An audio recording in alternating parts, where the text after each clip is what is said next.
Discourse 9, October 30th, 1932. Invocation. Thou mighty, all-powerful, active presence, God, we ever grow in deeper praise, thanks and gratitude to Thee for Thy life, Thy light, and Thy intelligent power manifest everywhere in the universe. For Thy active presence manifests in the mind, body, home, world, and affairs of everyone. Enable us to understand and feel Thy radiant power, always active in our world, affairs, and business, knowing no single activity can go wrong. For Thou dost govern all action, and Thy love and justice guiding and regulating all. Thou mighty supreme ruler of the universe, whose law is justice, whose power is invincible, protect America in Thy great, blazing, loving presence. Reveal to the authorities of the United States of America any wrong activities. I am the mighty channel of justice, claiming all now and for all time, that they serve only the cause of America and the light of God. No human thought shall enter in, no human hand shall be raised against her, for she is sealed within the love of the great ascended host of light forever.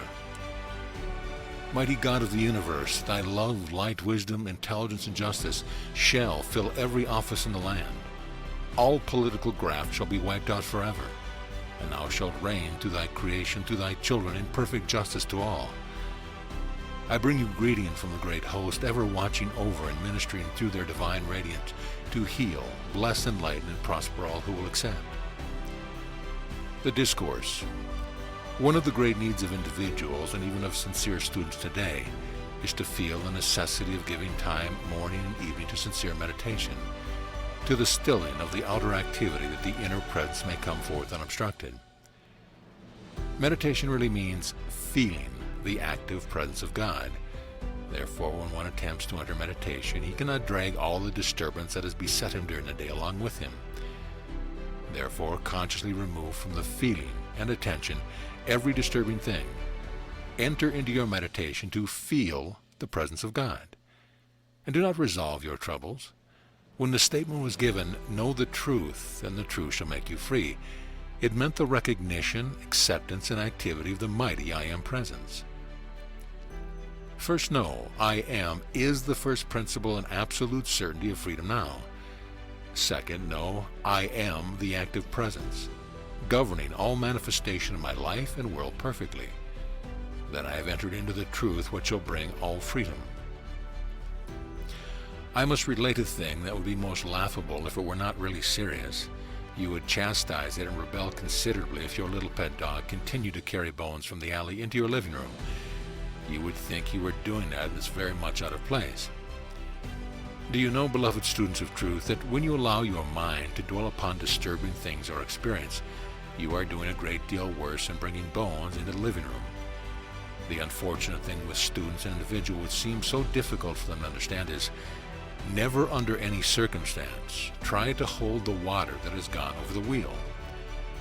In other words, the unpleasant experiences, losses, or an imperfection that has passed over your wheel of experience to the present time should never be held close to you. They have gone over the wheel, forgive and forget them. To give and forgive is godlike indeed. For illustration, if an individual or group of individuals has gone into a business undertaking, and through lack of understanding it has failed or gone to pieces, it is always because of inharmony in the mental attitude and feeling. If every individual in such an association would take his stand and hold it, that there was only God in action, only the most perfect success would come out of it. Since the individual has free will, if he will not control his own thought and feeling, he will wreck things for himself and others. Such is the great law, unless every individual corrects his own thought and feeling and keeps it so. Manifest in the physical form today has made plenty of mistakes, sometimes, somewhere, so let no one take the attitude, I am more holy than thou. But each one's first attitude should be to call on the law of forgiveness, and if he be feeling or sending criticism, condemnation, or hate to another of God's children, a brother or sister, he can never have enlightenment or success until he calls on the law of forgiveness. Further than this, he must say to that person to whom he is feeling disturbed in any way silently, I send you the fullness of the divine love of my being to bless and prosper you. This attitude is the only release and freedom from the seeming failures of the outer activity. For individuals to continually revolve in their minds a discussion of business or project that is disintegrated will surely in the end destroy themselves if they do not face about and through calling on the law of forgiveness find complete conscious release from the entire situation. For an individual to hold an attitude of revenge for any seeming wrong, imaginary or otherwise, can only bring upon himself incapacity of mind and body. The old yet wondrous statement brought down to us through the ages, "Unless you are willing to forgive, how can you be forgiven?" is one of the mightiest laws for use in human experience. Oh, that individuals and many students could only see how they hold to themselves the things they do not want by allowing the mind to revolve upon the discordant things which have passed and cannot be helped through the outer senses. The greatest thing that all mankind is seeking in reality is peace and freedom, which is always a doorway to happiness. There is only one possible way to receive this, which is to know God, the I Am Presence, and that this presence is the only acting intelligence in your life and world at all times. Then stand by this and live it. One of the most amazing things that has been my experience to witness since coming into the ascended state is the distorted idea of freedom, financially and otherwise.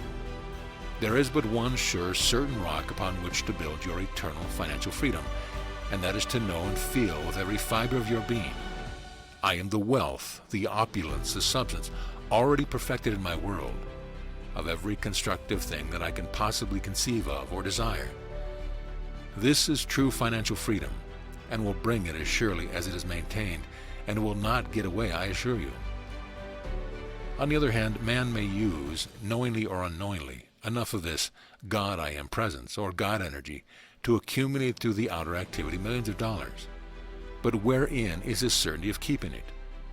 I assure you it is impossible for any being in the physical world to keep wealth that is accumulated without his being aware that God is the power producing and sustaining it.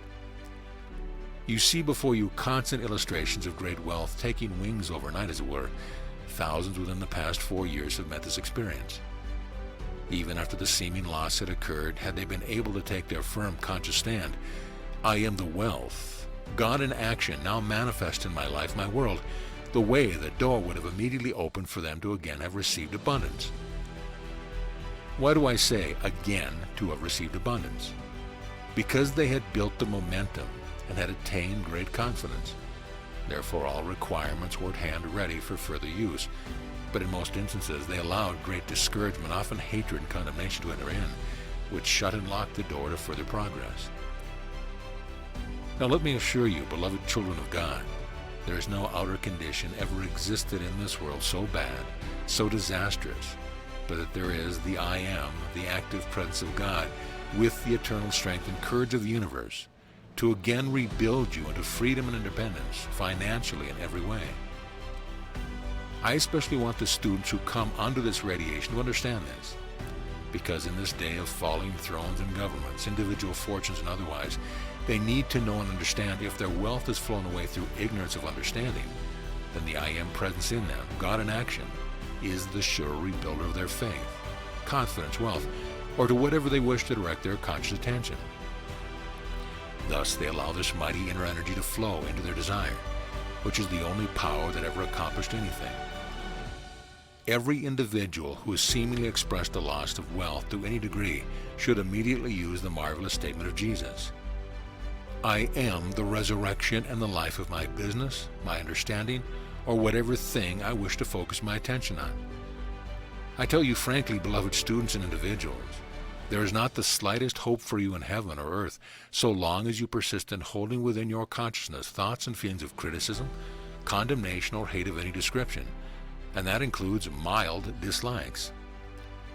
This leads us to a very vital point, that you are concerned only with your own activity in your world. It is not your province to judge another, for you do not know the forces playing upon another on the conditions. You know only the angle that you see of it.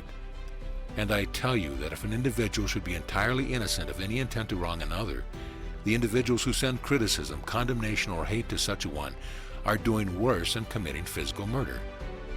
Why is this so? Because thought and feelings are the only creative power, and while such thoughts and feelings may not touch or harm their objective, They must return and bring with them the conditions sent out by the individual who sent them forth, and always with accumulated energy. So after all, the one who holds vicious thoughts to another is in reality but destroying himself, his business, and his affairs. There is no possible way of averting it except for the individual to awaken and consciously reverse the current. Let us go one step further. Throughout all ages, there have been business associations in which there were one or possibly two with the deliberate intent to do wrong. And through this association, a number of individuals absolutely innocent of any wrong intent had been imprisoned. I now tell you, as an unfailing law that cannot be changed, that the individual or individuals who cause innocent person to be incarcerated, thus depriving them of their freedom of action as God intended, will bring that exact experience which they have desired for another into their own experience, even unto the third and fourth embodiment following. For myself, I would rather 1,000 times be deliberately shot down than to be instrument of depriving any of God's children of their liberty. There's no greater crime reigning in human experience today than the prevailing use of circumstantial evidence. For in 99 cases out of 100, it is afterwards found to be entirely wrong. Sometimes the truth is never known to the outer senses. So, beloved students, let no one seeking the light ever set himself up in judgment on another of God's children. Again, supposing someone we love very much seems to be going all awry, what is the first thing the outer would do? As a rule, to begin sitting in judgment and criticism. The most powerful thing that can be and should be done for such an individual by anyone who knows anything of the circumstance is to pour out all their love and to silently know, I am God in action, is the only controlling intelligence and activity within this brother or sister. To keep silently speaking to the one consciousness is the greatest help possible to be given. Many times to remonstrate verbally with an individual sets up a condition of antagonism, intensifying rather than erasing the activity which the silent work would be absolutely certain to accomplish. No one in the outer consciousness can possibly know what the I am God presence in the other individual wishes to do. These are vital truths that, if maintained, would bring very great peace into the lives of individuals. Many lives with their attendant business efforts are ruined because there is lurking within the consciousness of the individual judgment, condemnation, or a feeling of some degree of hatred toward another. The student or individual who wants to leap ahead in the progress to the light should never enter sleep until he has consciously sent love to every individual whom he feels he has harmed him at any time. This thought of love will go straight as an arrow into the consciousness of the other individual because it cannot be stopped, there generating its quality and power with which will surely come back to you as you send it out. There is perhaps no single element responsible for so many diseased conditions of body and mind as the feeling of hate sent out to another individual. There is no telling how this will react upon the mind and body of the sender. In one it will produce one effect, in another still another different effect. Let it be here understood that resentment is but another form of hate, only a milder degree. A very wonderful thought to live in always is, I am the perfect creative thought and feeling, everywhere present in the minds and hearts of individuals. It is a most marvelous thing. It not only brings rest and peace to yourself, but releases limitless gifts from the presence. Another is, I am the mighty law of divine justice and protection acting in the minds and hearts of individuals everywhere. You can apply and use this with enormous force and power in every way.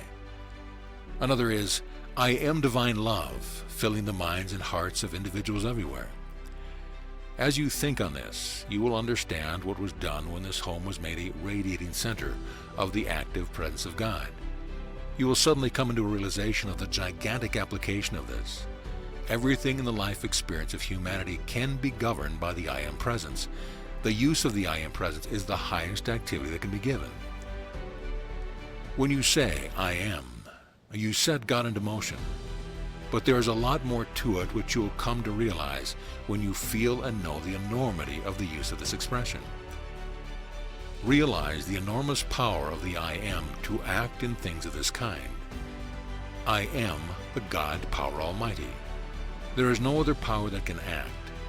When you say and feel this, and you liberate and loose the full activity of God. Another statement. I am the conscious memory of these things. Also, I am the conscious memory, use, and understanding in the use of these things. When you say, the presence that I am clothes me in my eternal transcendent garment of light, it actually does not take place at that moment. The secret place of the Most High is this I am presence. The sacred things that are revealed to you are not to be cast forth, for they are as pearls. Know always, I am the perfect poise of speech and action of all times.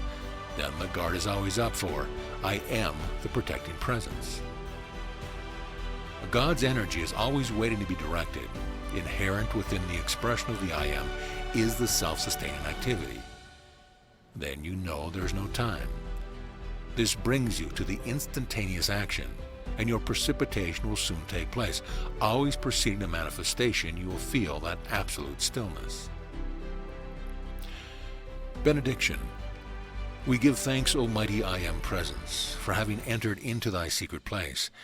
Let thy wisdom govern at all times the dispensation of thy light. Let thy wisdom guard and direct our minds and bodies at all times, that they always act in perfect accord with thee. As thou art called forth into action, O mighty I Am Presence, we know we are always charged at all times with thy mighty energy, and that it accomplishes all perfectly wherever it is sent. Notes. Legal affirmations. For the one not in the midst of a case, take this statement. I am the law. I am the justice. I am the judge. I am the jury. Knowing that I am all-powerful, then I know that only divine justice can be done here.